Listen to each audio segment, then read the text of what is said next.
اگر اهل سفر با خودرو شخصی هستید، یکی از مقاصدی که میتونه به راحتی بهش سفر کنید اقلیم کردستان عراقه.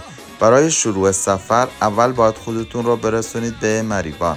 بعد از اون به مرز باشماق میرید. هزینه‌های خروج با خودرو شخصی را در کپشن میگم براتون. وقتی مرز رو رد کنید حدود 100 کیلومتر بعد به سلیمانیه میرسید و از سلیمانیه تا اربیل هم حدود 200 کیلومتر فاصله دارید. بنزین هم لیتری 60,000 تومنه، ولی چون مسافت کوتاهه و معمولاً با که بنزین رو از ایران پر میکنید مصرف سوخت زیادی نخواهید داشت. اگر اهل سفر با خودرو شخصی هستید، یکی از مقاصدی که میتونه به راحتی بهش سفر کنید اقلیم کردستان عراقه. برای شروع سفر اول باید خودتون رو برسونید به مریوان. بعد از اون به مرز باشماق میرید. هزینه‌های خروج با خودرو شخصی را در کپشن میگم براتون.